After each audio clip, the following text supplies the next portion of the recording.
At this time, I'll call the York County Council Budget Workshop to order. Our first order of business is to hear from Jason Hyatt, Executive Director of York County Library. And is Lee coming up together? Okay. And Lee Smith, Finance Manager, to address council regarding their budget.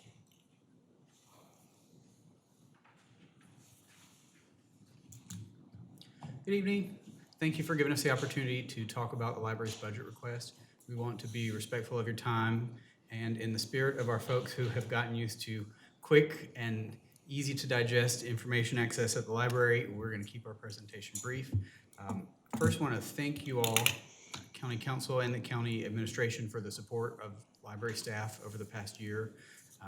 As you all know, it's been very challenging, and staff have repeatedly let me know how much they appreciate the care and concern that the county and administration have extended to them. So we appreciate that very much.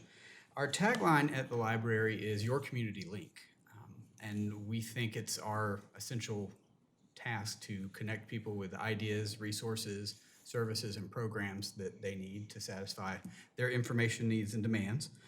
But beyond that, we also try to be responsive and relevant and respectful. That's responsive to the needs of our patrons in the community, relevant with our collections and services, and respectful of the resources we have and the spending we do in pursuit of our organizational goals.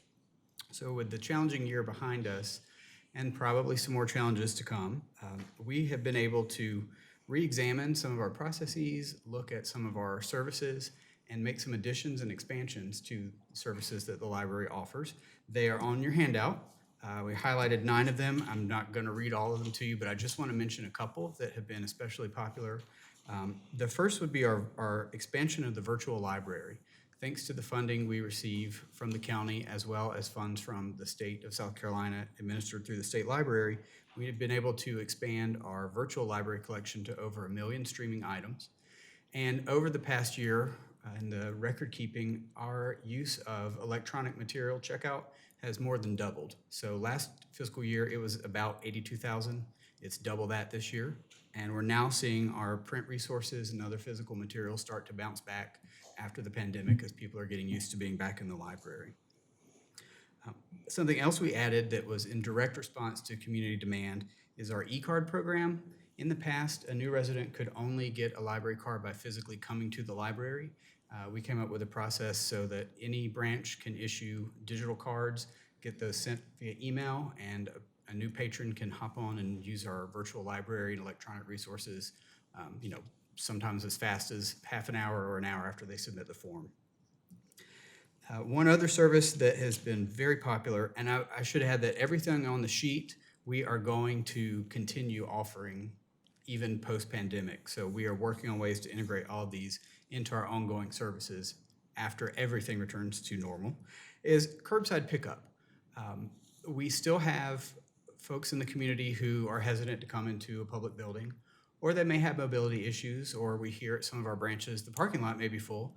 So offering curbside pickup has been a great way for us to serve those patrons whose comfort level is allowing them to come to the library parking lot, but maybe not come all the way into the library.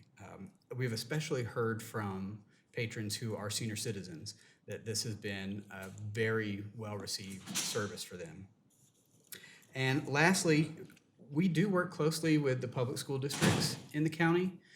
Over the past year, we have partnered with 3 of those districts to be part of the SOAR program. That connects one of our vendor services with the library collections of the local public schools and makes them available through a unified app for the students. So we're able to take what we make available through our virtual library and extend that access to all of the students. Right now it's in Clover and Fort Mill schools and Rock Hill. So we look forward to that expanding countywide. All of these things that we've done have been thanks to the ongoing support of the county. And to talk a little bit more about that support in the form of our budget requests and some details, I will turn it over to our finance manager, Lee Smith. Good evening. Thank you for your time. So I just wanted to start by emphasizing that we are not asking for an increase in our number of mills. So we've prepared our budget based on the new value of a mill and nothing more. You will see, I know you have the handout from Jason on the backside. We put our budget request. You'll see some decreases in funding from other sources. We are no longer budgeting with fines and fees, and we are anticipating a significant decrease in donations, specifically from our Friends of the Library, and this does impact our Bucks for Books program as well as our restricted gifts and grants income.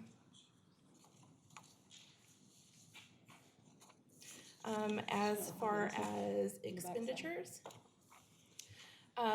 with personnel, our personnel budget is only going to increase by just over 9,000 this year. Since last year's budget included a COVID bonus, that amount is now going to be allocated along with the additional 9,000 towards a merit increase, assuming the county does choose to move forward with that, and moving a few 30-hour positions that we have outstanding that we inherited to 40-hour positions, so that all of our full-time employees are actually working 40-hour shifts. Not shifts, but 40 hours in a pay period. As far as operations, you'll see that we have small to moderate increases in the cost of our insurance, telephone, printing supplies, building supplies, our audit, our office supplies, and our SC Lens consortium membership. And decreases in the amount of the funds that we're applying towards vehicle operation, utilities, travel, and public programming. However, I would like to point out that the decrease in public programming funds is just the amount that we're no longer receiving from the Friends of the Library, and we had enough time for our programmers to adjust to this, as well as had some carryover that they donated last year that we weren't able to use due to most of our programming being done virtually, so all of our programmers are in good shape in spite of that decrease. The significant increases on our budget this year are in the categories of books, library materials, and electronic resources. And our emphasis is, again, on electronic resources and our mobile hotspot program. We also have a significant increase in furniture and equipment, and this is a one-time allocation so that we can finish our beautification project in the branches, as well as add mobile lockers outside of 3 of our branches. We're going to use those to help extend our curbside and after-hour pickup options. It'll kind of work like the Amazon lockers that you see outside of certain gas stations, where in theory a patron can use their library card to get their books after hours, or if they don't want to come in the building, they can retrieve them from the lockers. And some picnic tables that have hotspots on them, so it allows us to extend our Wi-Fi offerings outside of the building. And finally, we hope to purchase a maintenance van, as our team is currently using their personal vehicles. Do you have any questions for me?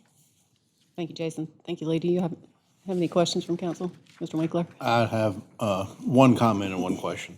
One, I'm glad to see, thank you for what you do at the library, and I'm glad to see a good bit of beautification going on at the York branch here. The last few days as I've ridden by and saw a lot of that going on. I think last year when y'all were here, there was some wood rot and some other stuff up around the roof area, and y'all gotten all that done, and now you've been even doing some landscaping and some other stuff, so it looks good. Thank you. And I just have a curiosity question. I was talking with a local author the other day, and I don't want to get into the details of who the author is and not asking for that, but she said she offered to donate some of her books to the library to have in the library, and she was declined. And I was wondering why we would decline a local author who's offering to give free books. But I mean, unless there were something that was really questionable book or something. So. I can definitely follow up on that, because we typically will accept local authors and make that part of a special collection that we maintain in Rock Hill. We have a collection development policy which guides what titles and how titles are selected across the system to be added. So a lot of times what we run into with people who contact us with books they've written, if they're self-published, if they don't have the Library of Congress in publication information or an ISBN, we typically don't add those, but for a lot of the new self-publishing platforms, that information does get issued, and we can add it to the local collection that we maintain at Rock Hill. So if you'd like to put her in touch with me, I'll be glad to talk Okay. with her and find out. All right, thank you. Mr. Audette? Yeah, first of all, thank you for this information and the work you all are doing, so thank you. The one question I have, and you may have touched on it and I might have missed it, but so I'm looking at furniture and equipment from 52,000 to 345. Can you explain where that would be, again, allocating towards the furniture? Absolutely. Okay, so, and I do apologize, I didn't bring a specific breakdown with me. But a portion of it would go towards adding some freestanding, I don't know the exact room for them, the rooms that would be made into like small meeting spaces and conference rooms. They're like the freestanding cubbies almost, but they have doors. So they would be added in our Rock Hill branch so that we can have additional meeting space for people who are studying or having meetings, as well as a maker space so that people can come and do some 3D printing and things like that. It would also go towards the lockers outside. Those do run about 40 to 50,000 a piece. Okay. So that would be a significant portion of it. And the other project is the outdoor tables.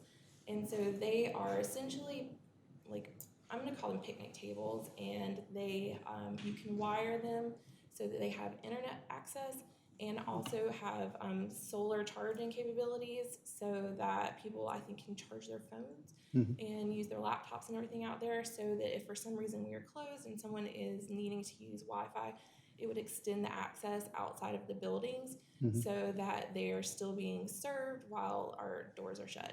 And this is just kind of one of those things that we've researched in light of the pandemic and having had been closed for a period of time. Is that at all the locations, or is it Yes, the that picnic you're adding it? tables are at all of them. We're hoping to try the lockers at Rock Hill, Fort Mill, and Lake Wiley, because those are the locations that have specifically asked for things like this. And, you know, assuming that they work well and that they're being used, we would eventually like to extend those to all branches. Okay. All right, thank you for the breakdown. Appreciate it. Any other questions? Yeah, can you tell us a little bit more about the additional library materials and electronic resources that you're requesting the increase for? Yes. So the majority of that would go towards electronic resources, which are our databases, and then our online books, our online ebooks, our online audiobooks, streaming services, and then another portion of it would go to mobile hotspots, which is our program that we implemented, I believe, 2 years ago, where patrons can, in fact, check out T-Mobile hotspots for 2-week periods, and then that allows them to have internet access from home, or if they're traveling or something like that, when they wouldn't normally be able to access the internet. How much is there a charge for that? Or do they pay anything for that? Do we charge them? Yeah. No. No? No. We do charge replacement costs if they damage or lose the device, but we don't charge them a rental fee. What kind of databases are you looking at adding? There are a couple under consideration with our reference department right now. I don't have the names off the top of my head because the people who do the reference every day are the ones that are evaluating it. But it's also expanding the numbers of copies and the numbers of certs we can have with some of our online titles. The online ebook world and the publishers have been going through an evolution in their pricing model, and some are sticking with you buy an electronic title and you can let multiple simultaneous users check out. Others do one at a time and you have to digitally return the item. So some of that cost is to help us lower the hold queue and purchase additional digital copies for bestsellers, popular titles. How does someone access those? With your library card, there are a couple of apps that are linked through our website. One of them is called Hoopla. Libby is another, and you can use your handheld device or desktop, laptop to download or stream. It's actually super easy to use. I listen to audiobooks through the Hoopla app in my car, and it's Interesting. I was gonna say, Joel, I've got Libby on my phone. Yeah. And I've used it, and even my employer offers electronic books and stuff that we can check out through Libby, so. I had As no long as you've idea. got a library card, it works really good. Yeah, that's interesting. And Lee just reminded me, we offer the great courses, access to that platform. We've added some additional streaming video, so we try to really bulk up our virtual library. At the same time, making sure staff that are doing selection of materials are not overlooking the physical items because that is still in demand. We just haven't seen the growth as much in the past year for that category. So you're not sure what kind of database you, I mean, I can tell you what time. yeah, they're, not specific name, but like what type of information they're looking to add Yeah, or so what material? primarily, the bulk of those funds go, in addition to the ebooks, they go to like our educational databases, the ones that aren't provided through South Carolina, the Discus program. So, something like Master File Premier that's going to give you full text access to newspapers and academic journals and periodicals. A lot of that stuff falls under our research and homework help. We also, every year, buy a service that provides free online tutoring and some resources for homeschoolers and folks who are doing at-home learning. So I can be glad to get you a breakdown of what those databases Yeah, I'm just are. curious if it's additional databases or are these just increases in costs and current subscriptions that we have or additional? Okay. So, and then there's lynda.com. I know those things aren't cheap. That's why I'm curious. No, they are shockingly pricey. Yeah. The formerly known as lynda.com is a platform that offers professional development, learning, self-directed videos, software, all kinds of training classes. We're adding that to the collection as well. It's been purchased by LinkedIn, so it falls under the LinkedIn Learning umbrella, but that's a really popular service at libraries, so we're looking to add that in the coming year. Okay. Thank you for indulging me. I was just curious. Any other If you questions? have more questions, I mean, just reach out. I just want to say, it looks like y'all were really busy coming up with some new and different things last year in the downtime, so. Yeah. And we now have a somewhat thriving YouTube channel. Several hundred videos on YouTube, and staff are uploading new content, new programs every day. So if you're looking for something in your free time, check out our YouTube channel. We also have some virtual book clubs and other programs that are happening online. We will be phasing back in-person programming after we get through our summer reading program. So we're also anxious to get back to that more traditional style of programming as well. Thank you. We appreciate the enthusiasm that you bring to the library, and I know that we all appreciate you working within your budget and taking the opportunity to add some digital services when we had the downtime in COVID. We really do appreciate it. Thank you so much. Thank you. Thanks a lot. Next, we have Billy Dunlap, Executive Director of Rock Hill, York County Convention and Visitors Bureau, to address the council regarding their budget. Welcome. We don't look like Billy. Hopefully, we're a little better to look at. We appreciate your time tonight. Billy does send his regards. He had a meeting that he couldn't get out of tonight, so he sent us as his replacements. I'm the VP of Marketing and Communications for Visit York County. And I'm Elizabeth Shaneman, the VP of Research and Market Analysis. So we wanted to start out with some exciting news. We are happy to debut our 2021 Destination Guide for York County. If you haven't seen this yet, it's been hard to get into places as visitors aren't getting into our buildings just yet, but we've been doing our best to distribute it. It's a brand new style of guide. It's in a magazine form with editorial content inside, and you guys are going to be getting one at the end of this meeting, so we're hopefully looking forward to it. Right, so the content for this evening we've split into two sections. In the first part, we know that there have been some questions regarding our partnership with Rock Hill Parks, Recreation, and Tourism. We wanted to go over how this partnership is funded by the private funds, not the public funds that come out of the county tax revenues. And then we'll move on to the communication strategy and impacts. We really appreciate all of the funding that's been given to us for hospitality tax as well as accommodations tax. And we want to show you how that is actually put to use at Visit York County. So we'll be doing this in two installments.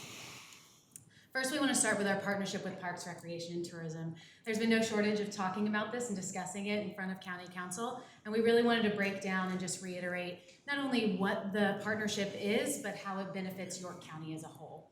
First, just to reiterate, Rock Hill Parks, Recreation, and Tourism receives $300,000 from us. That is privately raised funds from our preferred hotel program, which includes 23 hotels Specifically, only the Rock Hill hotels inside that preferred hotel program fund this $300,000.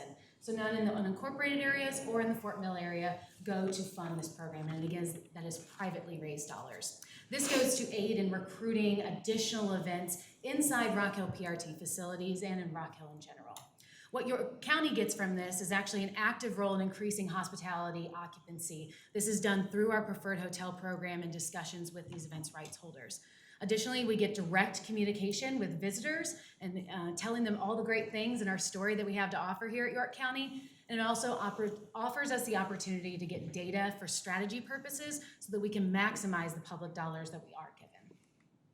So we really want to show you how this is benefiting not just Rock Hill when we are having these sports tourism events inside of these PRT facilities and inside our Rock Hill hotels. Yes, so what we have in front of us right now is some hotel demand data. This is the daily data that we've been getting since October 2020. I want to show you those spikes. Those spikes are all associated with events that occurred in and outside of PRT facilities. Even those that aren't labeled here because there are just lots of events going on at the Sport and Event Center in particular has been a huge draw. This is pushing up the hotel demand, increasing those room nights, and helping hotels to maintain the rates that best reflect the value that they deliver.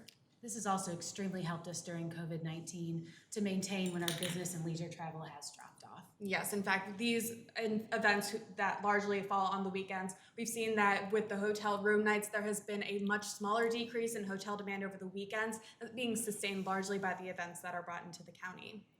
So I want to show you how these events are benefiting not just the Rock Hill hotels, where a large amount of the events are being held near, but it's also creating ripple effects in the Fort Mill and unincorporated hotels.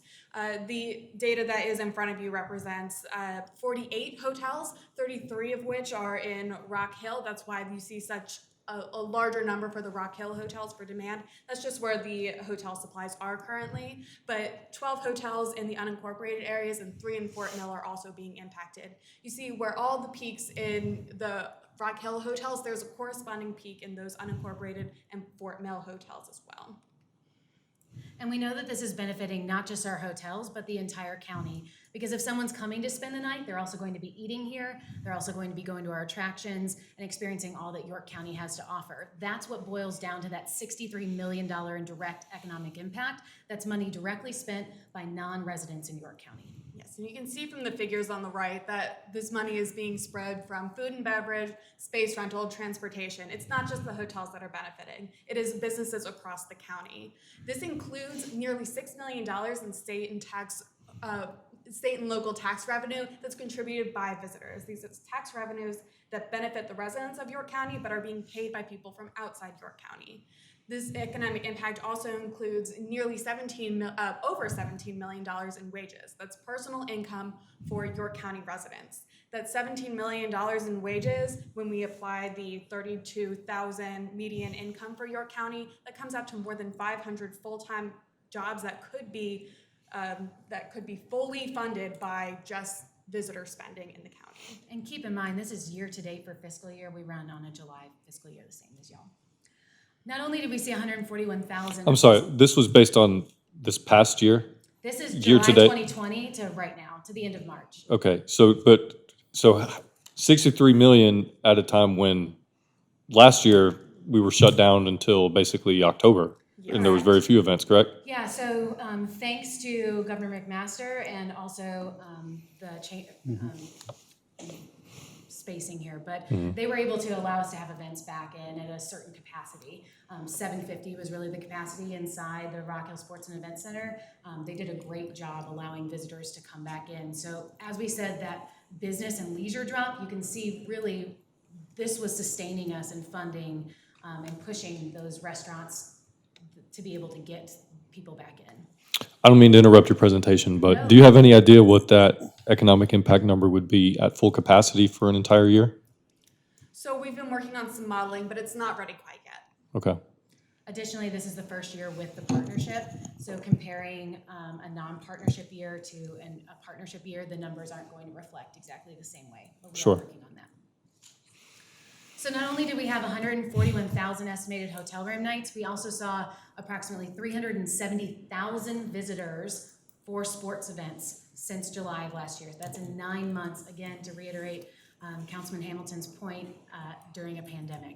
So what we did during this pandemic is we know that it's very difficult to get visitors to come in for that leisure and business travel. We knew that we had 370,000 people here and in front of us. So we went to go similar to what would be a conference model, right? You're going out of town for a conference, you're gonna extend your stay. We wanted to do the same thing, but with sports travel. We wanted people to understand that this may be the only vacation they're getting to take this year, especially when pocketbooks are getting a little tighter. If they have to go watch their child play basketball, go to a soccer event similar to that. So we wanted to engage a model that could approach a three-pronged communication event so that they could start looking at us as a leisure travel and not just a sports destination. This benefits the entire county, not just a stay in Rock Hill when they're going directly into a facility and leaving immediately. So the way we did this is with the partnership, we're able to really garner those relationships with the parents and the families that are coming in for these sporting events. We're able to send them links to Visit York County, not only to our lodging, but also to things to do in the area, suggested itineraries, our blogs, and get that information in front of them so that they're thinking about a leisure trip before they come. Then once they're here, they're going to see signage in 3 places, so you can't miss it. You're going to see our destination guide once you walk into a hotel. There's also going to be literature at the front desk with educated front desk staff that can tell you about what to do in the area. Once you get into a facility, whether it's a Rock Hill PRT facility or outside of there, there's going to be signage with QR codes, whether it's a yard political type sign or an A-frame that has a QR code on it. We've all gotten used to using those, right? So the QR code is going to lead you right back to visityorkcounty.com to get additional information about what's to do nearby. We also started a new program this year with digital geofenced ads. And if you're not familiar with that, that's when we can draw a virtual line around a certain place and we can send you digital ads directly to your phone. We were doing that inside Rock Hill PRT facilities and also all of our preferred hotels so that the sports visitors that were here were getting leisure information sent directly to them. So in case they missed the destination guide, in case they missed the A-frame with the QR code on it, then we were also attacking them digitally. Once they left, we didn't want them to forget about us. So we were really digging into our data to look at the visitor profile of what that sports traveler looks like, what's their interest, where are they coming from, and we're sending digital ads back to them where they are as well. So this leads us into the public funding, right? So we want to talk to you about how we're using and strategizing with not only our visitor profile, but how we're utilizing those public dollars to maximize where we're sending these digital ads to. Yes, it's very important for us to be spending our public dollars smartly in a way that's going to be most effective. You've heard Billy Dunlap, our CEO, talk about the use of mobile location data to form our visitor profiles. You're seeing a portion of that in front of you right now. We found that these 5 areas are our top markets, and from that information and from the mobile location data, we found out a little bit about their interests, letting us know what content might grab their interest best. Beyond those top 5 markets, we're looking at a number of smaller but growing markets that could benefit York County from a visitor standpoint. Using the mobile location data over the years, the population and physical distance, we've created a model that separates our visitor source markets into 3 strategy groups that helps us know how, when, and where to reach these potential visitors. When you're armed with good data, you're able to make better decisions and maximize those public dollars. We're able to really put together a comprehensive digital campaign that uses 2 strong tactics. We use additional ones, but these are the main ones that we focus our dollars on. The first is paid search. If you're not familiar with this, you've probably Googled something and there's been an ad that pops up at the top. We are currently using this to send information directly to our website that casts a large net of what people are searching for. So this doesn't mean that we're just reaching out ads to people who are directly Googling York County or directly Googling our municipalities or one of our other areas. We're sending out paid search ad keywords similar to South Carolina, things to do in South Carolina, hotels in South Carolina, hotels in Charlotte, things to do in Charlotte, attractions in Charlotte, Southeast keywords. All of those keywords are pulled together so that we can cast the largest net we can to make sure that if someone doesn't know we exist prior to this, we can reach them in that Google search. Additionally, you can see a sample of just one of our season of digital ads focusing on outdoors. We know that we had a huge increase, 124% outdoor usage over the past year over year. So really targeting those outdoor experiences throughout the county and also using generalized ads to just give people an idea of an experience.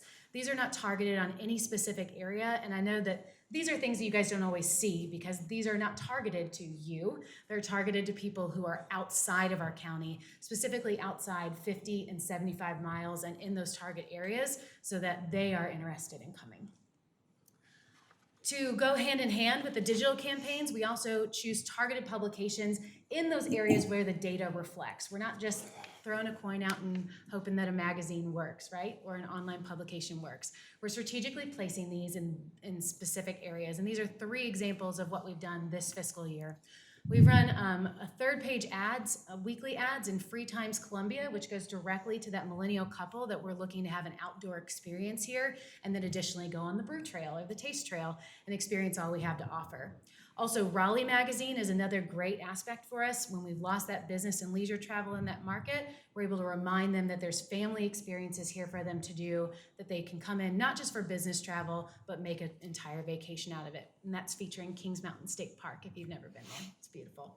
Additionally, WSPA TV in Greenville was a great new avenue for us for advertising this year. It was our first time advertising in a television market, and this was done with a host who visited here over several days, and they ran this ad 5 days in a row with different experiences that featured the entire county.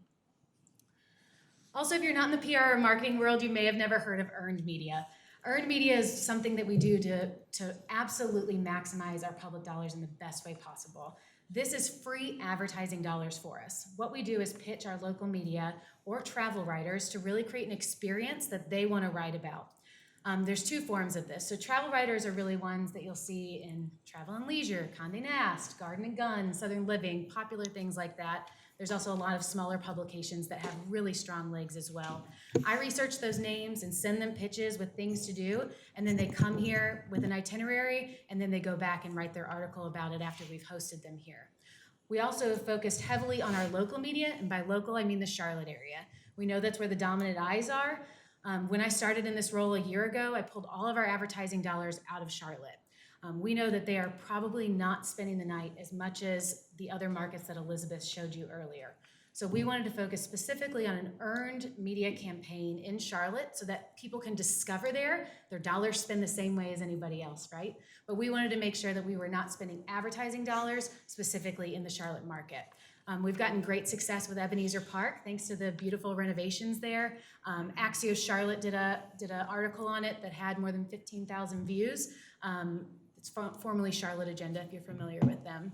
And we're there on Friday with Wilson's World on WCCB, up bright and early, sunrise at 6:15. So I wanted to take you guys on a little experiment. You guys are our travel writers. You've decided to come visit York County, and I wanted to show you what we would do for an itinerary and what this looked like when we brought this writer in back in August of last year.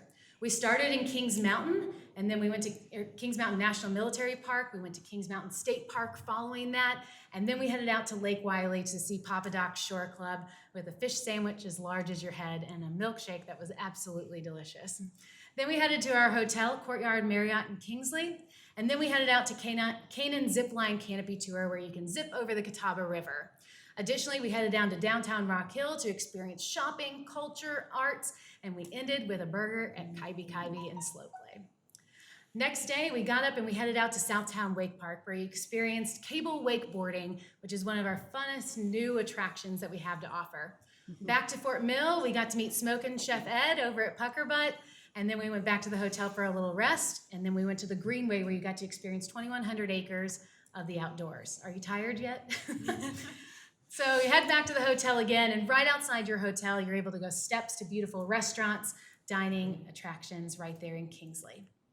Day 3, we started with yoga at TGK right there on Lake Wiley, a different way to experience our beautiful lake. And then we headed down to downtown York to experience shopping and ended with our farms at Black's Peaches with the best pimento cheese sandwich around, and finally strawberry ice cream at Bush and Vine Farm. So this is just an example of what we do with these riders when we're here. It's a jam-packed 3 days full. Sometimes we don't get 3 days and we have to collapse that itinerary, but this is truly a sample of what we do with them while they're here. Additionally, we give them social media links back to our partners' websites, and then they put those back on their stories when they go ahead and post them. These are a few examples of some earned media that we've done over the past years that I feel like are really notable. Courtney's Barbecue was featured in Charlotte Magazine, which was a great write-up with great photography from them, specifically from my relationship with their editor there. Wilson's World was just at Ebenezer Park.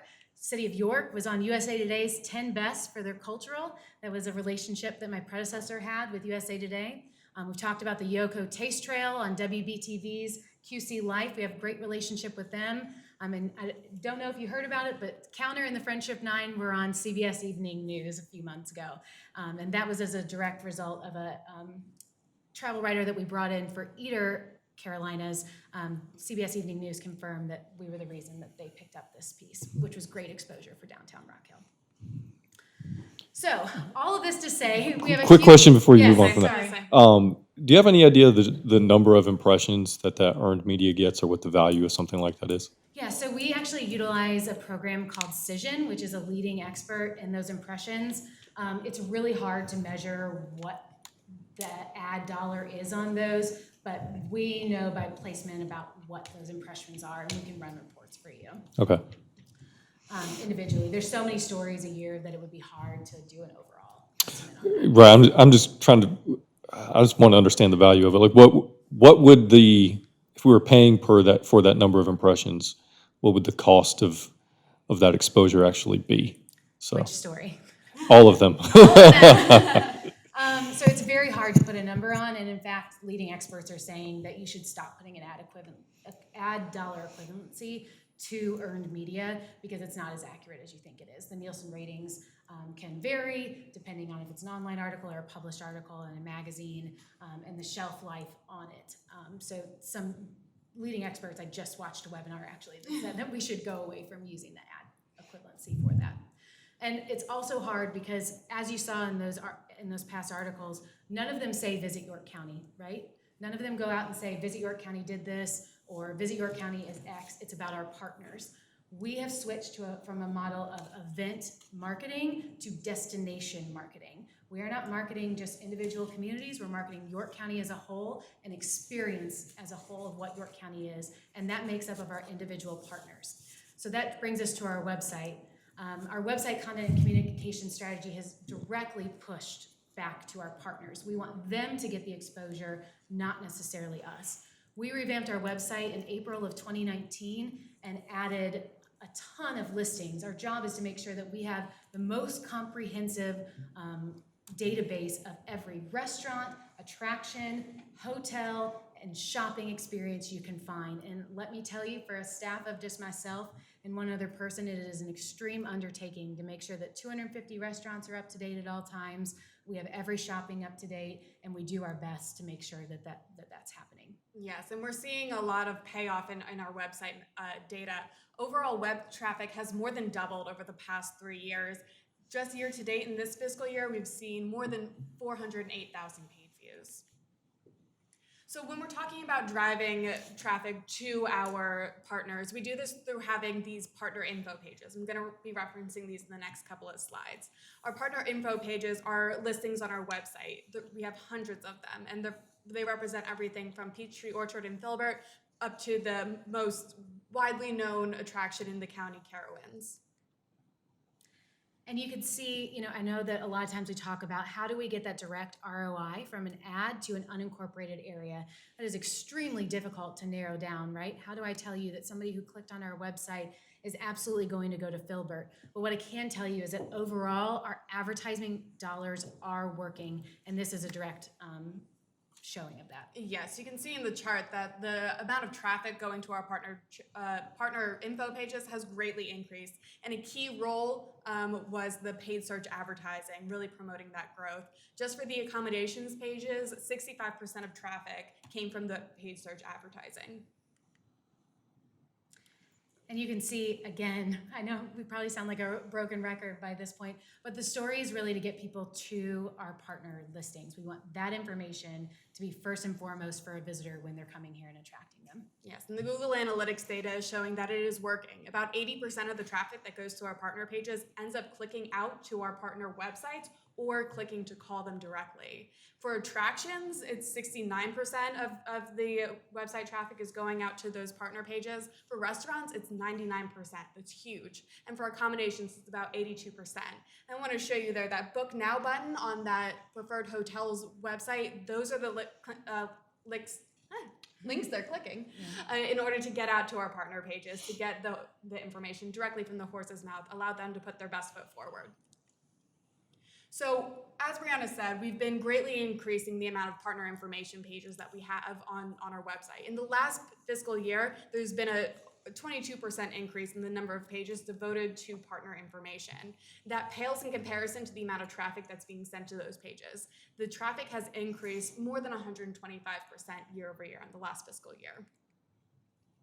And we're reaching them in multiple destinations. This is not just the ones that we're focused on. You can see the extreme reach from across the country that visitors are coming to our website for information. Yes, those target markets that we identified that are largely in the southeastern United States, traffic from those states has more than doubled over the past year. And we've seen significant increases throughout the country. And in our international market, the traffic from international markets, primarily Europe and Southeast Asia, has increased more than 50% year over year. And I promise you, we don't have family in all these places just clicking on it. So really, we're training our visitors on our website to make sure that they are thinking in a way of booking a vacation. This is extremely clear from our destination guides, the literature we showed you at the beginning of this presentation. Our requests from outside of York County have increased 45% over the first 4 months of 2020. And they're coming from those target markets that we're really sending our advertisements from: Columbia, Greenville, Anderson, and also Spartanburg. So we know that this is working because they're coming to our website and requesting those destination guides and then planning a trip. Yes, and not only are we reaching those target markets that we have those highly detailed plans for, but also the markets that we're keeping an eye on, like the metro areas of New York, Philadelphia, and Chicago have greatly increased over the past year for visitor guide requests just in the first couple of months of 2021. That's because they're all looking to move down here. Yeah, actually a lot of relocation guide requests as well. So we do have destination guides for y'all tonight, but additionally, we're here to answer any questions about the public funding that's on the table. Thank you, ladies. We appreciate the information. Are there any questions from council? I have a few. So in our last meeting, this was somewhat new to me. Robert talked a lot about the folks coming out to Blacks and Bush and Vine, and I've always thought of Bush and Vine as where my wife goes to buy produce, and not really as one of our destinations. But I'd noticed in your presentation, some of those places were referenced. Can you tell me a little bit about agritourism in general and how that kind of feeds into your strategy of being more destination marketing rather than event marketing?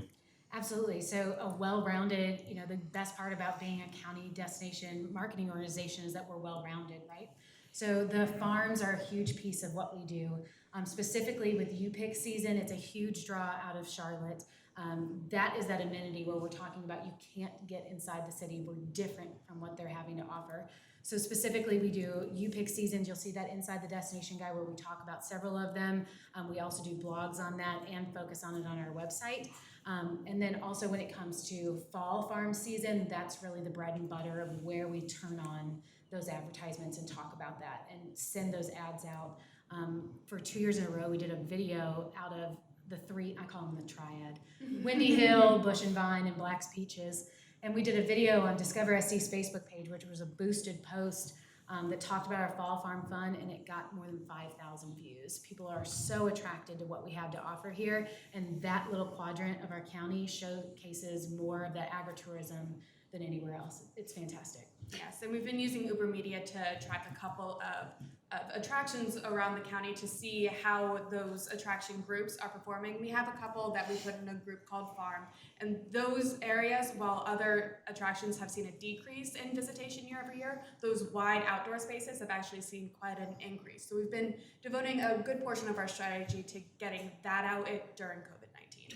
And I don't want to interrupt Joel's, but can you tell us about, I can't find it on my app. I probably could if I looked, but I got something else I want to ask when it's my turn. But can you tell us a little bit about the agritourism tour that you do each year that's coming up as well? Oh, yeah, Ag and Art is less Yes. than 2 weeks away. Yes. Get excited. Ag and Art is back. We have 18 farms this year.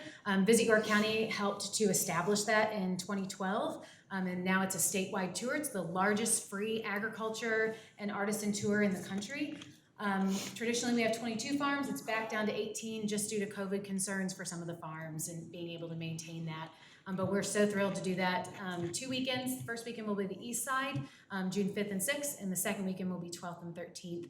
So we're excited to have everybody back out on our farms, and that information is also on our website. Yes, and all the while we'll be monitoring that visitation with Uber Media, taking a look at those visitor groups that are arriving so we can better understand how to talk to those groups and keep them coming.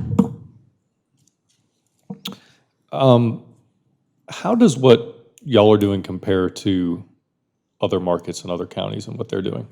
So that's been a very unique thing for me. I'm 3 years in on this, and I have quickly learned we are like no other DMO in the state. While we are not a traditional beach or big city destination, we are finding our way with the balance of sports tourism and what that beast does for our destination, and then how we bring in the rest of the leisure traffic. Sports tourism is something tangible that we can measure and know that they're coming in and know that that ROI is there, and we're figuring out how to marry the leisure side with that sports tourism side, which is kind of the geofencing of what we're doing. I'm sure Billy said it before, but every other destination in the state looks to us as a model for sports tourism, and I hope that they start to look at us as a model of how we have turned sports tourism into leisure tourism in the coming years. Yes, and as we look at the hotel performance in the county week to week, month to month, and comparing it to what the state puts out for their own hotel performance, we're seeing that in York County, hotels have suffered less than the state overall, and have been able to maintain their occupancy and rates a little bit better, largely due to, in talking to my colleagues across the country, this is not my first DMO that I'm working for, so I have a bit of a network, and they're struggling much more. Those places that are more densely populated have been having a much harder time. Being able to have all these attractions that are outside that people feel safe to go to has been a huge benefit in keeping our hospitality community above water. One question that I had, y'all talked about earned media. Yes. And one of the things I found most interesting was the news on Counter Restaurant in Rock Hill. Is there any way to put any type of dollar value on what that brings in? It's so fascinating. Cision is even having a hard time with it. For some reason, I've had 2 meetings with them to try and really nail down the impact of that piece. What I can tell you is that it got shared in 54 markets across the country. So the way that TV works is the national news will run it. Affiliates in other cities pay to be a CBS affiliate, and after that story runs, it goes in a database that any other city that is a CBS affiliate can pick it up. And so what we were able to see is that 54 other markets picked up, and we're able to talk about the Friendship 9 and Rock Hill and York County. I see that a lot, like the Football City USA. Yes, sir. That was in USA Today. I think it was 7 or 8 years ago. And yet it still brings people to the area. When we launched our new website in 2019, Football City USA was something we added to our website. And not just mentioning those, but we also slipped in the other county notable that may not be Football City USA. But we saw 30,000 page views on that page after Benjamin Watson said that he was from Football City USA on Sunday Night Football. And additionally, it's continued to drive traffic for us. We did a blog series with several of them talking about what their favorite things to do are when they come back home. So really reaching out and connecting them with not just being football players, but what they love about their hometown and being our celebrities, our celebrity ambassadors. And we hope to continue that blog series as well. That's good. Thank you. So first of all, thank you for this information, you guys. Very, very good presentation. Excellent. Couple things. You know, when we look at, and I've looked back in the past history, you know, of the group, and as from a budgetary standpoint, et cetera, you know, when we look at like 1.3 million in 2019, and then we kind of roll back to last week and we talked about, you know, the dollar value, what we were estimating. I think you would end up with like 1.5 million, and that would kind of be afterwards of what I had proposed. You know, that 1.5 million is a phenomenal number, okay? That's a phenomenal. The reason I want to say this is because I want to thank you guys, and I want to thank Billy. The program that Billy put together, you know, along with all your help, the Destination Marketing Fee Program, has been a win-win situation for the county. It allowed us to look at this opportunity to support other areas based on the fact that we'd be still looking at 1.5 million that you would all be getting afterwards. But again, I want to thank Billy for his hard work on that program. You know, and again, I just want to give a shout out because this gives us an opportunity to look at other ways of funding things. So thank you. Thank you. Absolutely. We got a couple questions. What is the definition of a partner? Of a partner for what do you? Well, you've used that word like 40 times, so Sure. what's So the we have a definition lot- of it? We have lots of partners, and I can go through them. So we have a Partners in Tourism Foundation that is a private foundation. Those partners come on with a funding model, in kind or financial, and that is through a private foundation. Additionally, we have hospitality partners, which are attractions, restaurants, and lodging. So if you are working in the hospitality industry, you are a partner of ours. Now, how extreme you would like to go with that partnership is really up to that person. And we sometimes force those hands, and I get out there and make those relationships, and we're out there working on those, but a partnership is really with anybody. There's no dollar amount to that. Additionally, we have the partnership with Rock Hill PRT. And that comes in several forms. We work together outside of the partnership dollar value and with the dollar value and where it has gone to this point, with those privately raised funds. So what is the difference? I'm just going to use two local restaurants from my district. What is the difference in a Papa Doc's and a Thai Fusion? Sure. So really when you're looking at, you know, I can kind of relate this back to events so it's more easy to understand. When we are putting events on our website, it is meant to be visitor friendly, something that's easy to access, something that's easy to find, easy for them to understand, that they know that they can sit in with their family and it's going to be a great experience. We can't go to all 250 restaurants every single year and understand the opportunity that they have. There's obviously, I hope you would see the value in a tourist draw to Papa Doc's and what it is. And they're also a great partner with us. They were on the Yoko Taste Trail last year and worked hand in hand with us. And when we bring media in to be able to go there, they're also a great partner to make sure that they have a great opportunity. We know that there's lots of restaurants that aren't as touristy as Papa Doc's. I can think of NC Noodle Bar off the top of my head in Rock Hill that offer those really authentic experiences. And they also offer a great value to our visitors, which is why we put places like Ebenezer Grill, Bagel Boat, Greek Grill on the Yoko Taste Trail, so that it's not just those extreme public tourist places, but also places that are authentic that all of us have come to know and love as well.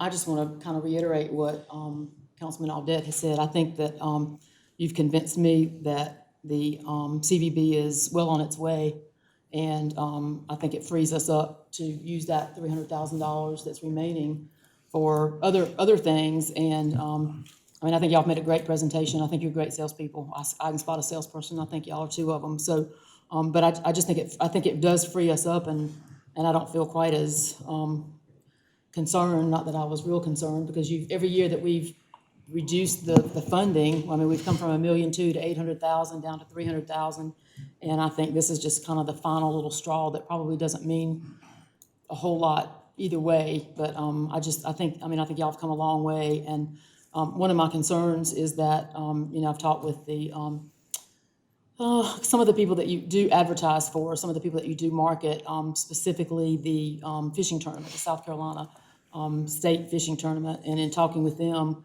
a fear has been instilled in them over the last few weeks now that they will lose the marketing that you've been given to them. But I feel like with the accommodations tax and the partnerships that you've got, that, I don't think that I don't think you're pulling the rug out from under those partners that you have. Can I speak to that Sure. about the fishing tournament? So specifically, we can't use accommodations tax on events, so we can't fund them any longer. If we are cut the $300,000, that money is specifically used for events outside of Rock Hill PRT facilities to be used in those unincorporated areas that we've talked about, which is great for the fishing tournaments, right, in that area. So that kind of funding cannot go there. Does the funding that we give you, so from my understanding, what you've actually funded, you've paid for the scholarships you've paid for the prizes in those, when first place fisherman gets a prize and it's from the CVB. So is that something that you're not able to do on your own? So hospitality tax is specifically going to fund events. There are different values of different events that we bring to Lake Wiley for fishing tournaments. So I can't speak directly to that one, but and what our budget looks like for prizes in that format, but it's going to bid and recruit and bring large fishing tournaments as well that are past just the state one to Lake Wiley and to that area. So you're saying that you hospitality can't, no. you're saying that you can't advertise, that you can't market that anymore? Well, advertising and marketing are different from bid recruitment to bring events here. So hospitality tax has to specifically be used to bring events to York County, to the unincorporated area. And you can't use the other funding to bring events? Accommodations tax is meant to be used for advertising and marketing. So you can't advertise an event that's coming? We don't advertise events, we advertise the destination. I think that's kind of semantics, but I understand, but thank you. Any other questions? My background is in marketing. I did marketing and advertising for 10 years. It is two completely different things. The biggest thing as far as advertising, you can always advertise an event. But advertising the event versus hosting the event, it's just the way that the money is spent is a different budget. Whenever you talk about, one of the examples that you used was a magazine article or a magazine ad, you want to see that return on investment. That is more of your direct advertising versus your marketing. Your marketing is your branding and bringing everything together. So I just want to make sure that that is clearly known. And forgive me if it wasn't clear in what I was saying. So we use the hospitality tax dollars for bid recruitment of events. We don't advertise the events that are coming here besides possibly just like a listing on our website. Those are events that aren't particularly for outside visitors to attend, right? So something like a concert or something like a festival, things of that nature. So our advertising dollars that you guys trust us with from the accommodations tax from those unincorporated hotels, those are spent on the digital ad campaigns that we discussed in the presentation. And I'm gonna say, I may be misspeaking or misunderstanding here, but I appreciate all the comments this evening, and I've got some questions and stuff, but I don't think this evening is the place for us to discuss, argue, or vote for your budget tonight. Tonight is the place for us to ask you questions so that we can make that decision at our next meeting. So I want to be careful that we don't get into a whole big discussion of your budget and where we want to cut it or fund it or whatever else tonight. This is not the vote that's before us tonight. There is no vote before us. It's informational for y'all to bring stuff to us, and I appreciate that.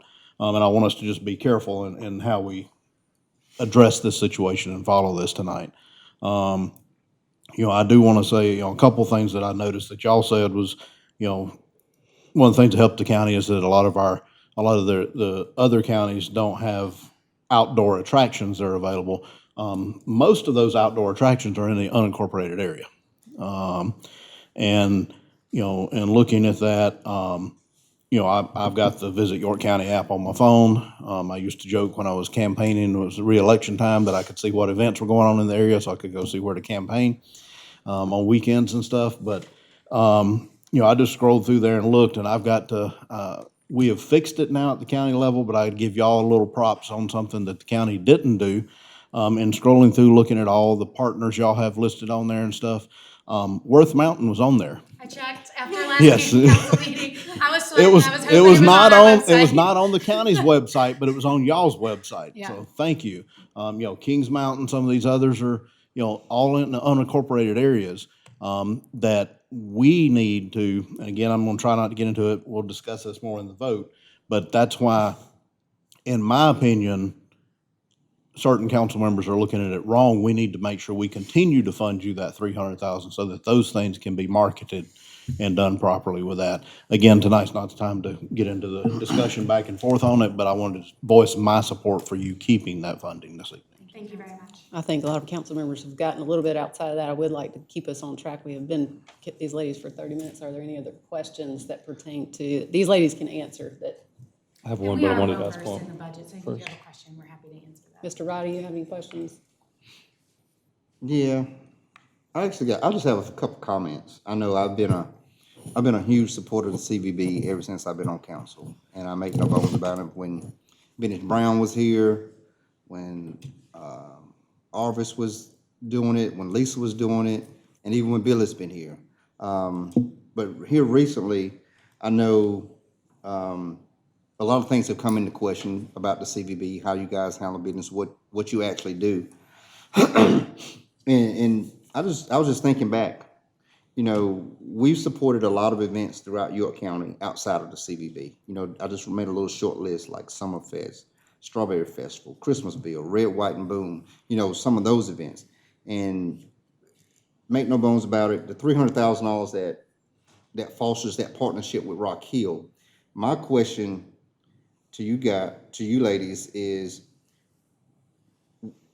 which events that Rock Hill's doing that wouldn't be able to come here if we didn't have that partnership? Because what we're basically looking at is giving them $300,000 for us to advertise at their events.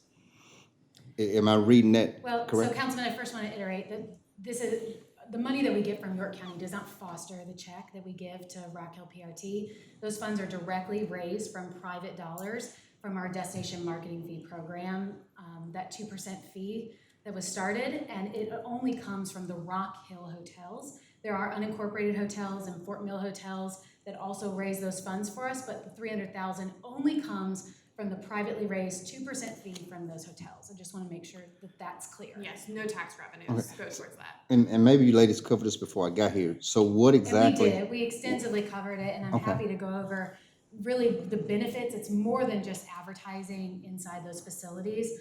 We're getting data from those visitors and being able to target them back to extend a leisure vacation. Okay, I'll reach out, and I know I missed a portion of what you guys have presented, and I'll definitely reach back out before we make any decisions concerning your budget. And as for the list of specific events that are going in those facilities, I'm not sure, there are relationships that Andy Clinton, our VP of Sales in the office, brought in to the partnership with Rock Hill PRT that allowed Phenom Hoops is one I can think of, also Big Shots that allowed those partnerships to really foster inside the facility. The facility is obviously gorgeous. You've been in there, and it sells itself to an extent. But we have absolutely brought relationships to the table that have allowed new events and larger events to happen. So those relationships were there and were helping with the beginning of this partnership. I can speak off the top of my head on those. So I do have one quick question. The marketing, destination marketing fee program, based on, you mentioned that there was revenue that went to Rock Hill and, from that pool. That program was put together in order to help fund and support them. So how was it defined how that revenue would be spent? Is this something can that then be allocated out for however you want to support the community? It's meant to drive additional attendance back into our hotels, overnight stays. It's the same, we look at it the same as accommodations tax, right? If the hotels are doing all this work to give us this funding, we want to make sure that we're putting additional rooms back in there for them. So the Fort Mill hotels, that goes to support events that we're bringing into the Fort Mill area. They're seeing direct benefits from that, as well as the benefits from events that are happening in the Rock Hill area. So support events such as you advertise them or? So again, we don't advertise them. We bring in bid fees for them. One of them would be the Mrs. MRS. North and South Carolina pageant that we were able to bring here from Charlotte. That went inside the facilities, forgive me, it's not Heritage, River Place. River Place. So that was a huge economic benefit with the women staying in these hotels for multiple nights that goes directly back to Fort Mill. Additionally, some of the fishing tournaments, they're able to stay in Fort Mill hotels. I know the one we had this past weekend, they were staying in the true Fort Mill off of Exit 88, which was relying on business travel when they opened. So being able to give them that sports traffic for the 2% fee that they're giving us is really helping them stay afloat as they just brandly open. Thank you. Any other questions? I do. So partly by our own creation, we've kind of created a bit of a complicated funding mechanism that y'all are put into a position to work with, and I just want to make sure that I'm clear. So you mentioned a moment ago use of the HTAC dollars with regards to the fishing tournament was the specific example, and how those funds are used for bid recruitment. So is the fishing tournament an example of an event that we have to bid on to bring? And I don't know that specific fishing tournament. I can tell you an example. NCAA has a collegiate academy that fosters, it's a live bid period for these college coaches to come in and watch these top high school players battle it out and do all these events. This was scheduled for the first time to come to York County, and we were splitting it between Winthrop and Rock Hill PRT facilities. That is a bid fee of upwards of $50,000 that we're able to put up and put forward. Additionally, FBU Top Gun that we saw out at South Point High School multiple times, bid fees in that aspect, that's what we use those HTAX dollars for. We do Andy puts together a presentation to them to explain why our destination is the best. And it gives us additional exposure in that sports world, right? If we're being listed as a venue on the NCAA website, that's huge exposure for what we are as a sports destination.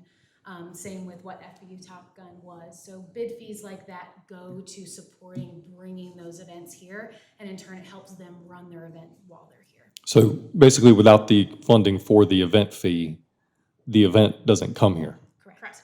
And so, They're not coming here because they love us. Yes. Having an but once they attractive come here, I'm destination sure is they part of fall in it, love.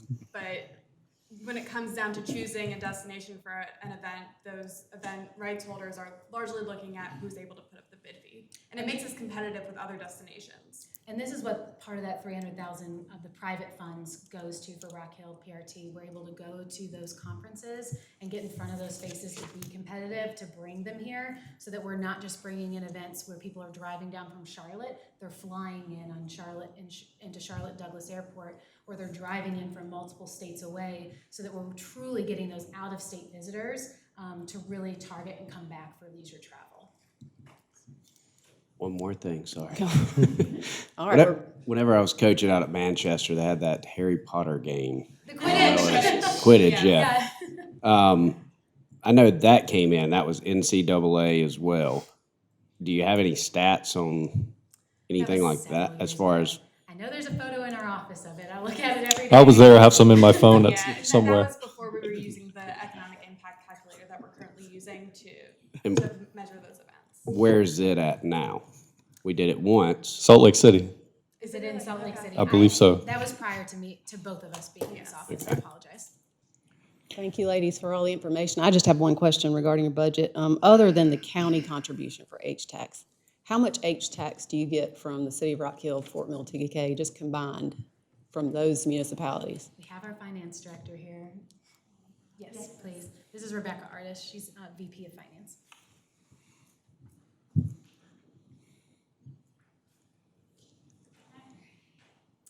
Good evening.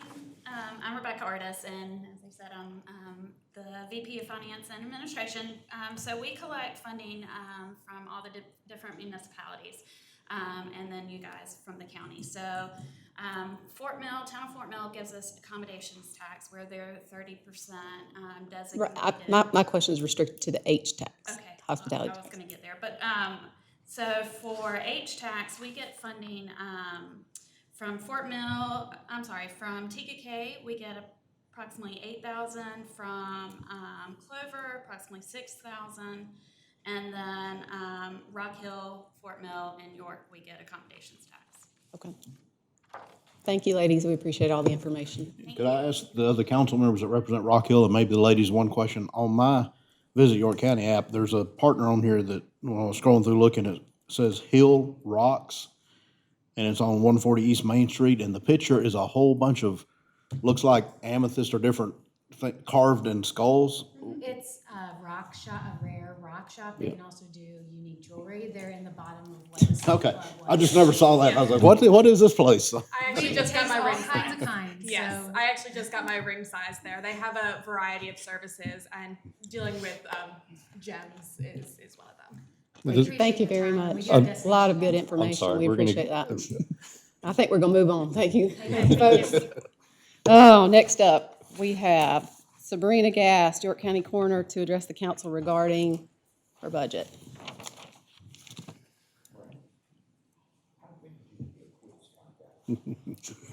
I didn't know what it was. They had lines everywhere on the pen. Good evening. I hope that y'all are all doing well. Once again, you see me here before you. We did put together just a short PowerPoint for you guys. I know I'm not gonna belinger the fact that, I have requested staff again this go around for this budget. I did ask for one office staff person. We have not added an office staff person since 2004.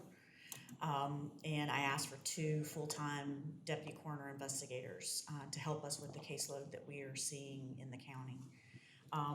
And it's my understanding that county management has recommended my office person, but not my investigators. So I'm here to plead my case to show you why we need those positions in the office. I also have, the reason that we were running a little bit behind today is IT has decided to block some Gmail addresses in our emails today.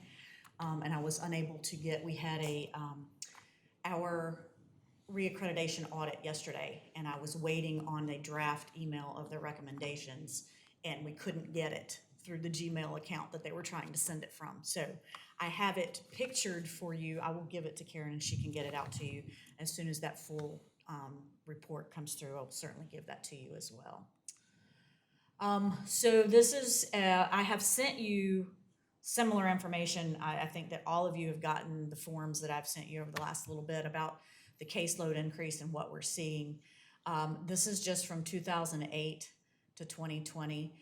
We had a large increase of cases last year between 2019 and 2020. And I know that a lot of people would like to accredit that to COVID, but it is not accredited to COVID cases. It is just a blanket increase in the number of cases that we're having to deal with. Let me also explain that when I say cases, I mean we had 2,435 deaths in York County that our office investigated in some way, shape, or form. That a case equals a death. That is what we deal with in the office. So everything that the numbers that I'm talking about are actual people that have died that my office has investigated in some way, shape, or form, okay? So that was that. Because of the accreditation that we hold, we are one of 6 offices in the state that hold a national accreditation for death investigators through the International Association of Coroners and Medical Examiners. That is a voluntary accreditation that our office went through 6 years ago actually, because we were due for a reaccreditation last year during COVID, so everything got kind of pushed back. But that accreditation is something that we have chosen to do because I feel like the citizens of York County deserve the very best of the best, and that's what we get when we are accredited. We have staff that is meeting and surpassing national standards for death investigation. So that is one of the things that drives how we do our investigations. One part of that is that we have to have a forensic pathologist, a certified forensic pathologist, to do any case that has the potential to go to court. So your homicide cases, our baby cases, all have to be done by a certified forensic pathologist. We do not have a certified forensic pathologist in York County, South Carolina. Our pathology group, although they can do forensic cases for us and have done forensic cases for us for as long as I've been here and prior to that, they are not forensic certified. They are not qualified to be forensic certified, and they are not interested in hiring a forensic certified pathologist at this time. We have approached them about that because we knew that that was going to be an issue, but they have chosen at this point just to keep their general pathology group together. Quite frankly, it's because of money. Forensic certified pathologists are low in the numbers in the United States. There's only about 650 across the United States. They don't make a lot of money. They spend a lot of time in court, and they have really nasty cases that they're doing. The general pathology groups are sitting in hospitals, overseeing labs, and doing surgical specimens and making lots of money. So it's a money issue as to why we don't have a lot of forensic certified pathologists. So I just wanted to throw that out there. The closest forensic certified pathologist that we have access to is in Charleston, South Carolina. The reason for that is that we have multiple forensic pathologists in the state of South Carolina. Our actual closest one is in Columbia. We reached out to them when we knew that this was going to be an issue. They did not want to host us there and see our forensic cases there unless we were willing to bring them everything. We cannot afford to take every autopsy to Columbia. We just can't do it. I don't have the staff. That it would be an astronomical number to do that as far as transport costs, autopsy costs. So our next best option was to go to the Medical University of South Carolina, which is in Charleston. That's a 3.5-hour trip one way. So we choose to go to, we have to go to Charleston for the forensic cases. And I know y'all read the news, so you know that our forensic cases have skyrocketed in the last 9 months. I spent 2.5 days in Charleston for our mass shooting event that we had last month. So those are cases that had to be done in Charleston. So we're seeing, and when we have those cases, not only do we have to transport the decedent, we're paying at the transporters to take them from York County, traveling 3.5 hours, sitting in Charleston while they're waiting on the autopsies to be done, and driving that decedent back into York County that evening so that families can proceed with their funeral arrangements. I can't send a forensic case with just a transport driver. So not only is the transport driver going, I'm also having to send a deputy down. The reason that we have to send a deputy down is because the forensic pathologists in Charleston do not allow law enforcement officers in their autopsy suite. So if we need photographs, if there's evidence to be collected, projectiles, anything, clothing that we're bringing back for that decedent, it has to be a deputy in order to travel with that body, to bring that body back, to maintain a chain of custody in those forensic cases. So I'm also taking a deputy out of the county to travel for that time and be out of the county for that time period as well. So that impacts our staffing here in the county. We currently function with 3 coroners on time, 24 hours a day, 7 days a week. That is a 24-hour shift of a primary person. We have a backup person that pulls a week long of call. That is the person that goes out if the primary person is already engaged in an investigation. And then there's a supervisor on call. Probably in the last 3 months, there has been, I can't count on the number of times on my hands where all 3 of my investigators have been out at one time. Because the county is growing, the case number is growing. You have a decedent in Hickory Grove, you have a decedent in Fort Mill, and you have a traffic fatality on the interstate. Nobody can wait. You can't leave them laying there while we're trying to clear up the investigator that's in Hickory Grove. That's not acceptable. I know that you wouldn't want your loved one laying there for any longer than they need to, and I certainly am not going to tolerate that in the office. So we have to have those 3 deputies on call to cover those cases. The slide that you have here is just showing you the number of autopsies and how they've increased in the last several years. In the blue is the transport cases. So those are cases that are actually being picked up by our transport company and being transported either from the scene of where they have died or transporting them down to MUSC for autopsy for us. We have already gone through $150,000 of our budget, and we did that in December for transport money. So we had to come to you and say, I've got to have money to be able to transport these decedents. I do not see that decreasing, and it is not, if we're continuing with the trend that we're continuing, it is not stopping. We have been full steam ahead, full force since January 1st. So those are just kind of a general increase in how our transport costs have increased, our autopsy costs our numbers have increased for the consults, the autopsies. We still do autopsies here in York County, but those are the uncomplicated cases. Those are the gentleman that died in the bed and he was having chest pain last night and we need to do an autopsy because he doesn't have any medical history. It's those kind of cases that we're doing here in York County. We're not doing the forensic cases. So we still are doing cases here. We are not meeting national standards in some of those cases. National standards indicate that we have to do autopsies on all suicides. I can't do that. There is no way that I can do that. I can't send the number of suicides that we're having in the county, which would mean a forensic case would have to go to Charleston. I can't do that. I don't have the budget to do that. So we're in a pickle. Just as a short. Rena, before you leave that Yes. slide, could I ask a couple of questions? You can, and y'all please bear with me. I had a 90-pound lab launch off of my eye this morning, so it's kind of scratched, and I'll have to get a little bit closer to the slides. Yes. What is what is a consult? So explain that to me. I understand an autopsy, but what's a consult? A consult is an external exam where they're not actually doing any cutting. So we do consults on our traffic fatalities, where they're documenting the injuries that are there. They may be, and they will go in and photograph injuries. We'll draw blood for toxicology and that sort of thing. So you're not actually doing any incisions on the decedent. You're doing an external exam. So if the pathologist is writing a report for that, then they are charging us for that. Okay, because I noticed those went up 95 from one year to the next.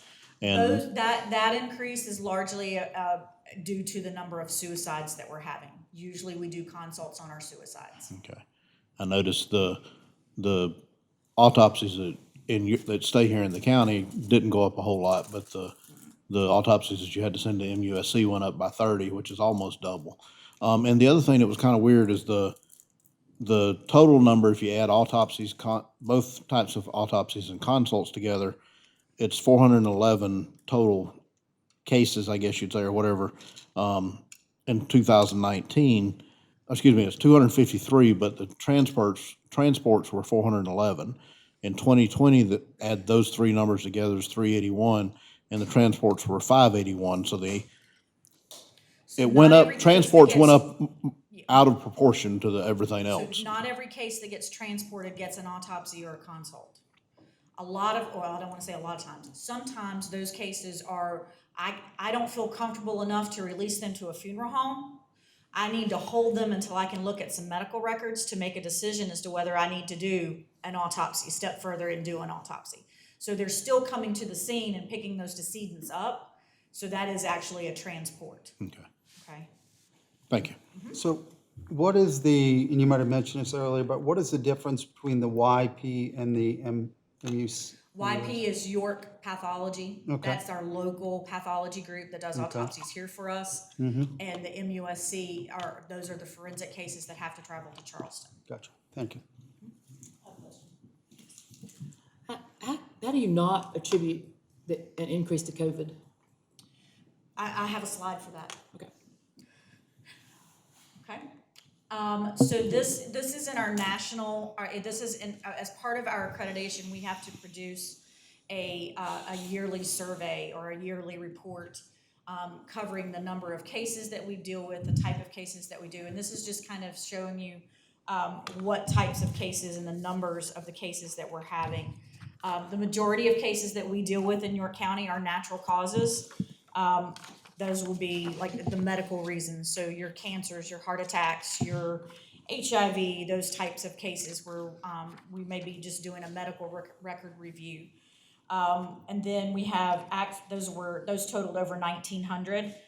In the blue, you'll see that those are accidents. Accidents cover anything from traffic fatalities, babies in inappropriate sleep environments, drug overdoses, fires, drownings, those types of things. Our suicide numbers were at 49. And our homicides were at 25. Just as a side note, we had 25 homicides for the entire year of 2020. We are at 22 homicides for this year already. Last night, we had our 22nd homicide. So it's just to kind of show you how that goes. Undetermined, you see that we had 10 of those. Generally, the undetermined cases are cases, most often those are baby cases where we cannot tell why that decedent died. We don't have a reason that they've died. I can't tell you that it's natural, so that it goes in the undetermined box. Sometimes it's, we can't decide between whether it was an accidental overdose or a suicidal overdose. Those will go in undetermined cases. So we don't have very many of those, but we have to put those together. The other, assist other agencies are gonna be, your cases where we have people that have injuries here in York County and they get transported to our trauma center in Charlotte. When they get on that helicopter and they fly across state lines, it is now out of my jurisdiction, so I can't sign that death certificate. But if it is a homicide or something that needs to be autopsied, we have to bring them back here because the Charlotte Medical Examiner's Office is not gonna do that. So we have to work with them, bring them back here, so that works on our transport costs, our autopsy costs, all of those numbers as well. And that is more and more frequent as well, given that they are our trauma center and we're seeing cases that are going there. Any questions about that one? Yeah. Yep. So, motor vehicle crash is on there twice.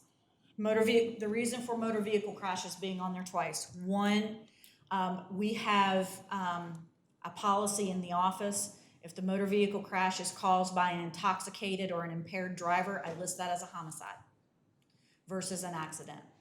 So you'll have true accidental cases, and then we have homicide cases where they're actually going to have charges filed and working with Solicitor Brackett's office and either the Highway Patrol or one of the municipalities.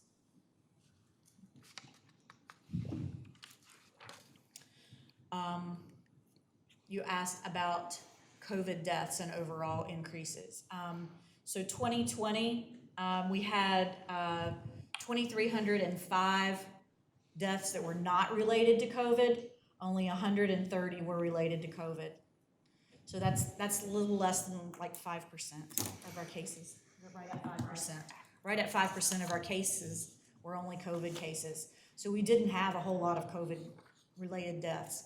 Please don't listen to DHEC and the numbers that are coming out because they're not right. They're inaccurate. They're just not there.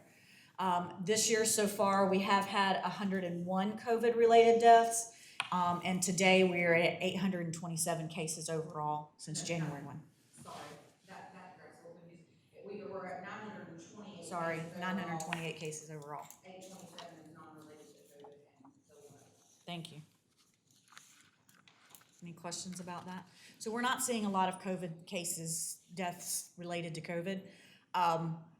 They've actually slowed down a lot. They're not coming across the desk as frequently as they were. We've started to see a decline in those Was it cases. just busy at the beginning of the year? Because we're not quite halfway It was through. busy in the beginning of the year. Yeah, around January. You know, you've always got flu-related cases in the winter months. I didn't see any flu cases come across my desk. They were all, you know, what came across were COVID-related cases. Any other questions about that part? So we also have a space issue, and I know that David has been, I have been in David's ear. We had to have an alternate morgue. We had to get a cooler to put in. It is put in at the Public Works building across from the animal shelter. That's where I have it. That's where I had no other place to put it. Because the cooler space at Piedmont is not acceptable for the caseload that we're seeing.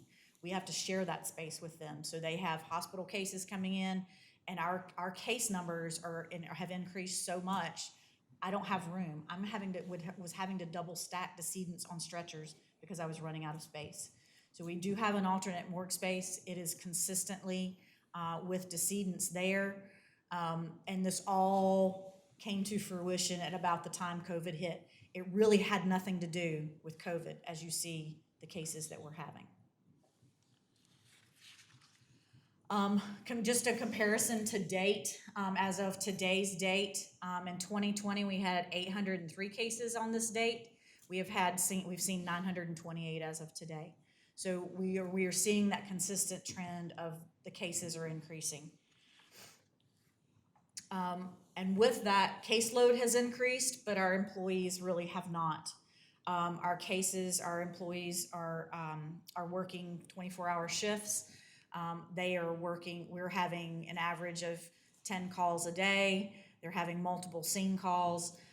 And just going out on the scene is just a small part of what they're responsible for doing. So once they go out on that scene and they're collecting medications and personal property, and then they have to make family notifications, and then they have to do the documentation, they have to count all of those meds, they have to inventory the personal property. All of that stuff has to be done within a reasonable amount of time so that we can respond appropriately for toxicology, responding appropriately to families that are needing those personal property back. So, the caseload is swallowing the staff. We really do need more personnel in the office. The auditors came in yesterday. I mentioned that before I got started. From the International Association of Coroners and Medical Examiners, I had an auditor from Las Vegas, and I had an auditor from upstate Pennsylvania. They spent the afternoon with us yesterday. I am pleased to announce that we did pass our accreditation. I'm very happy about that. But they did note several things in the report, and they did notice that we are out of room in the offices that we currently are in. I have 3 people in one office. I have 2 in another, and it's just not conducive to talking to families, or even if they're not in the office itself, speaking to a family on the phone when another investigator is right there with them and you're trying to get information. It's very difficult to do. We have been very blessed with a community partner that saw some funds that they were not using, and they have reallocated those funds, and they have hired a part-time office staff and dedicated them to my office. I have a person working in my office that is not a York County employee, helping us to count meds, helping us to inventory property, because my staff doesn't have time to do it. So having an office person in addition to what we have now is going to be very, very beneficial, and I do appreciate that recommendation. And I will get this to you, the copy from the IACME, but their recommendation is that we add 2 to 3 more full-time deputies to the office to handle the caseloads that we're seeing. I will be happy to take any questions that you may have. Thank you, Sabrina. Any questions from council? Mr. Roddy? Space versus employees, which one is more pressing need? I'm sorry? Space versus new employees. You're making me choose? That's not fair. That's not fair. And the reason why I say that, and I'll be openly honest, to come in, and we just gave you 1 new employee, so if we give you the three more that you're asking for, that'd be 4 employees, basically this budget, this go round. And in the past, I don't think we've given any department 4 employees like that. So I know that's gonna be part of the discussion that we're gonna have amongst ourselves, and I was just kinda wanting to get your take, if you had your pick. And I know it's very difficult. I'm not gonna make that choice, Okay. because we are in desperate need of staff. Yes. We're also in desperate need of space. Our office has historically been understaffed. We're trying to come from behind, and we're coming from behind in a time where our caseload is exploding. So we're behind. You were, and I know that several times, not with this council sitting here, but I've had several opportunities to be in front of council, and you've tried to compare me to other counties. You can't compare apples to bananas. You just can't. You have to compare counties not only by the population and the staff numbers that they have, but the quality of the investigations that they're conducting. I've been compared to Horry County. I would challenge every one of you to call any police officer in Horry County and ask them how they get along with their coroner's office. I challenge you to call the SLED investigators in Columbia and ask them, are they following state mandates on child death investigations? Because they're not. So to compare me to a county that doesn't meet the standards that York County meets is not fair. So I can't choose between those two. I need both of them. What county do you think does meet the standards? Who would you like to be compared to? If you're gonna compare me to a county that has the standards about the same population, Spartanburg County. And the documentation that I've sent to you before has those numbers on there. They greatly outnumber our staff here in York County. So Sabrina, I want to ask a question on the accreditation. So are you saying that we have to send more people for autopsies in order to keep that accreditation? Is that, I mean, I don't totally understand that, but. So the accreditation standards state that if it's a forensic case, it must be conducted by a forensic pathologist. Our forensic cases have increased just by norm. They consider suicide cases a forensic case. We currently don't meet that standard because that's 60 more cases that I would be having to send to Charleston because I don't have that resource available to me here in the county. So what is the accreditation, what's the benefit of the accreditation? I think, it proves to the citizens of York County that the people that are conducting their investigation are qualified to do so and that they meet a national standard as far as death investigations go, how they should be conducted, the type of investigation that needs to be done, the type of documentation that needs to be done. It is something that I feel very strongly that York County residents deserve. We are a prominent county. We are a busy county.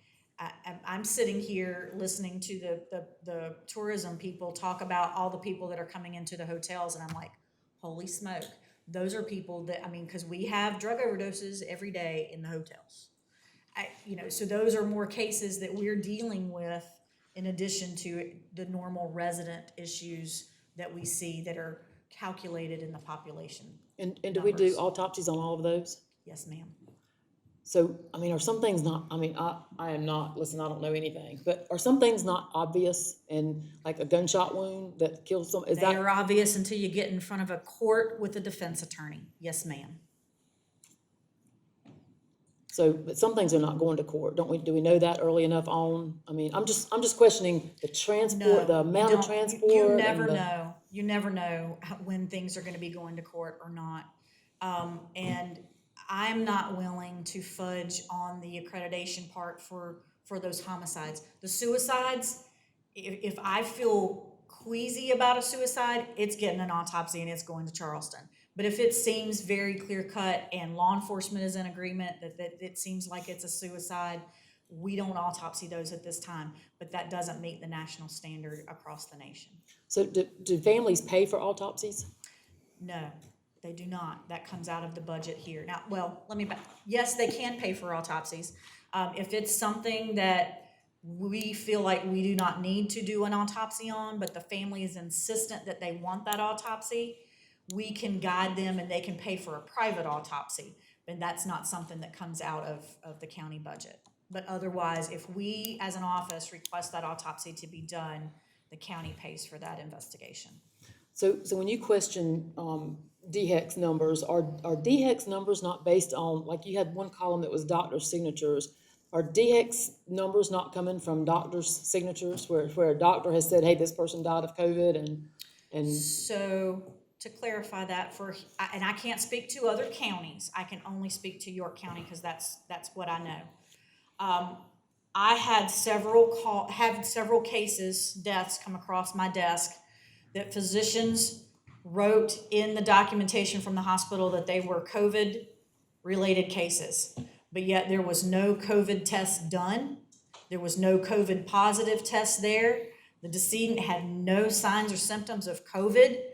I can't, in my right conscience, sign that out as a COVID-related case.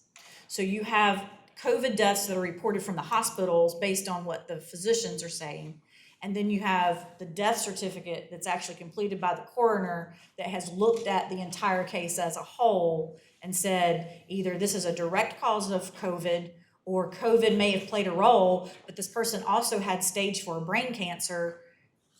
I don't know which one they died from. So then it gets dropped to the significant condition on the bottom, and it may not be a main part on the death certificate, if that makes sense. And I would be happy to kind of go over some of those cases with you if you'd like to come in and I can sit down and show you how we've done that. And we, in York County, any COVID case came through our office. So we pulled medical records, we talked to family members, they had to have that positive COVID test proximal to the death at that point in time, because I just didn't feel like that was, it was appropriate, based on what we I were wonder, seeing. and you can, and I mean, I am interested in hearing more from you, but I'm just wondering how many were, maybe came to you as COVID that ended up not being COVID, and what was the delay? I mean, did we have to have the extra space because those people had to be checked for COVID, and maybe they stacked up, and I mean, I don't know. I just find it hard looking at 2020 and thinking that number didn't increase from COVID when just the people that I know that passed away from COVID. I mean, the Clover community had a ton of people that passed from COVID. So if you looked at just the town of Clover, their numbers, if you were looking at the graph of them, I mean, so many people passed, African-American men passed from the town of Clover, that's gotta be, and it was COVID. So that number had to increase. I would think you would apply that whole percentage and that whole thing to countywide. So I'm just, you don't have to answer me everything here, but I am interested in knowing more about just the specifics of that. Come see me, I'll be happy to sit down and go with you on how we kind of walk through those things. We had a challenge with DHEC. I'm still having challenges with DHEC and how I stopped reporting. If y'all remember when this first started, we were giving daily COVID death numbers. And every time I would give a death number, DHEC would come out with a different number. And I got tired of messing with the media because they were like, well, why are your numbers different from DHEC's numbers? And they're the official governmental agency. And I'm like, well, they're not signing out the death certificates. They're not in the trenches looking at the death certificates, signing things out. So I just stopped reporting it. So anytime they would call, I was like, get your numbers from DHEC. And because quite frankly, I didn't have the time to do that. And I've seen some death certificates, with my clients, I have to see those to process estates and, beneficiaries and things. And I've noticed, there's a difference in dying from COVID and dying with COVID. Yes, there is. And those weren't always reported the same, so. That is correct. But that is a totally different, That is correct. process. And I have one question. You may have sent this, and if so, I missed it in one of those emails, and I apologize, can't think of it tonight. But I would like to see the numbers, and you can just email me, in the next few days maybe, of how much the forensic pathology requirements have increased over the last year or two. The ones that need that pathologist. I see how much how many went down there, but as far as the overall numbers of how many we were able to do in-house, that time, just the forensic part of it and what those numbers are. So, I'll be happy to do that for you. thank you. Yes, I've got a quick question. First of all, thank you for this information. The one question I have is when we look at the numbers, and we may have discussed it, I may have missed, I do apologize if I did, but has there been a discussion around sharing a person that can go and do autopsies between our county, the next county over, and the next county, so we can, from a cost perspective? Yes, there has been a discussion of that. My current problem is that I don't have a facility for them to share. I don't have anywhere for them to go because our autopsies in York County are done at the hospital, and I don't own the hospital. I don't own that autopsy suite. So when David and I were talking, that was my big wish, is that I need an office that would house my staff. We have on-site morgue space, cooler space, and an autopsy suite for down the road, because we can't use the services in Charlotte because they don't let you come back over state lines. We're having to travel so far. The amount of money that we're spending to transport from here, we're going to Charleston 2 and 3 times a week. We are traveling that much. The money that we're spending, you certainly would save by having a forensic pathologist here.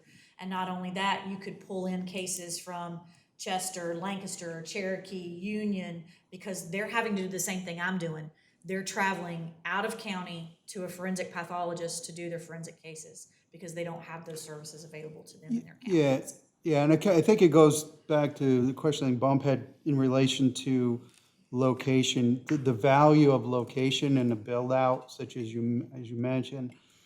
That may open up an opportunity from a cost saving from the fact that maybe there can then be that location where there could be a shared doctor that does for multiple counties from within that location. You could certainly do that.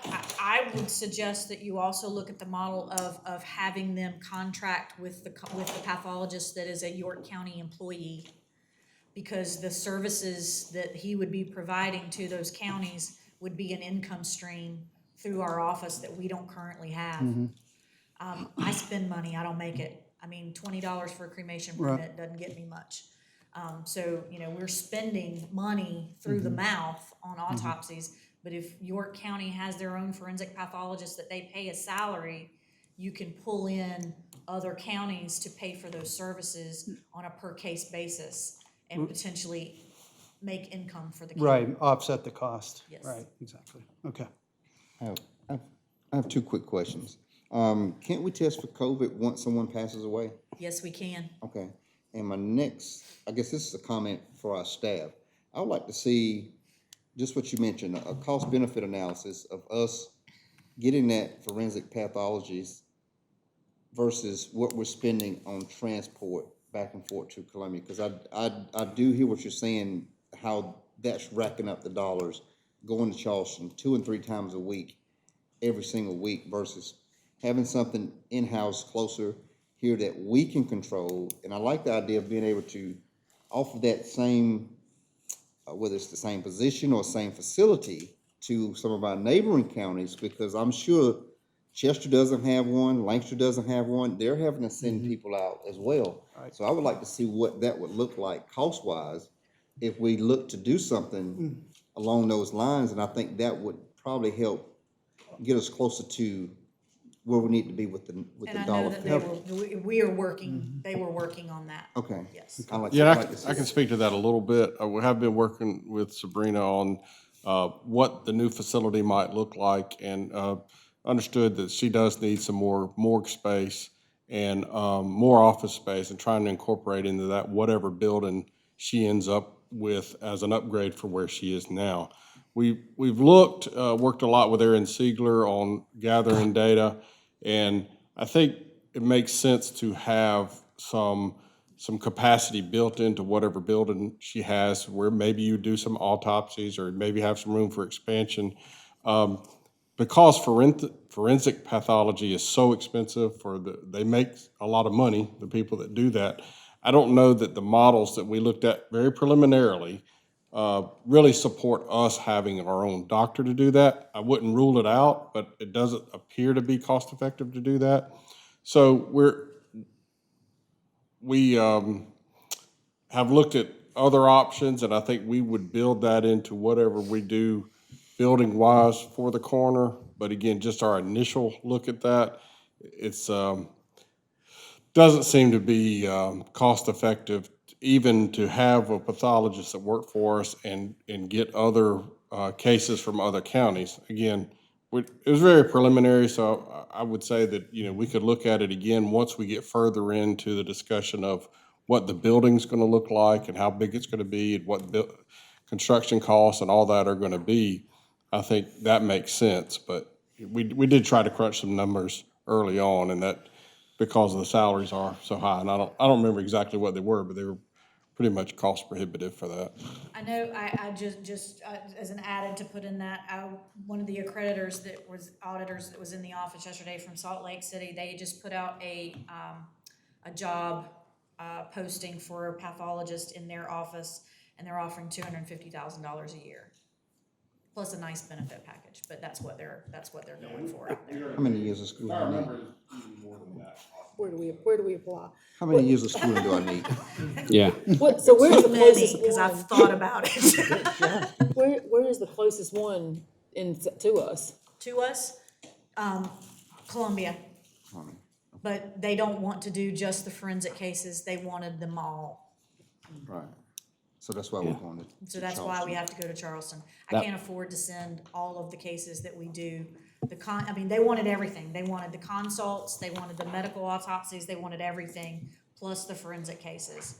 And I just don't have the time to send staff. I mean, we would have transport, literally every day there. We do autopsy or consult just about every day. Yeah, and I would say I wouldn't rule out the possibility of doing it on a contract basis with somebody that was a forensic pathologist, but I don't think there are any here in York County right now, and A forensic pathologist is not, no, we do not have. so, anybody I mean, here in if the that county. was a possibility down the road, we may be able to do on a contract basis, but just another option, so. That kind of answered one of my questions. You said there was just a little bit over 600 of the forensic pathologists throughout Correct. the U.S. So we have one in Columbia, we have one in Charleston. We have one in Columbia, we have three or four in Charleston. We have one in Spartanburg, we have two in Greenville, we have one in Myrtle Beach, and I believe that Aiken and Anderson just hired one as a combo for their area. Okay. And Spartanburg wouldn't do it either? He works part-time in Greenville and covers the Spartanburg County, and they have too many cases to take on any additional cases at this point. So there is a need for it. I mean, other than Yes. Northwest, Middle, Coast, there's a huge void So we throughout do- the state. So I know from speaking with the coroners in Lancaster County also travels to Charleston. Chester County will sometimes travel to Newberry, but mostly will go to Charleston. They will actually send some of their medical cases to the pathology group here in York County. Cherokee County goes all the way to Newberry or Charleston. Union County, they don't do a whole lot of autopsies, period, so I don't know where they go. Fairfield County, Charleston, there's just not, there's not anyone in our area at this point. Okay, thank you. Thanks, Sabrina. Any other questions from council? Thank you, we appreciate all that. Thanks. This time, do we have a motion for executive session? Move that we go into executive session for the receipt of legal advice regarding a contractual matter involving Visit York County. Second. And that one. Right there. Oh, and also, for legal advice regarding another contractual matter, GT Real Estate Philo. Motion is second? We do have a second. Motion is second. Any discussion? Yeah. It was added by legal. Oh, is it? Okay. Yeah. Any discussion? All those in favor say aye. Aye. Any opposed? Hearing none, we'll move straight into executive session.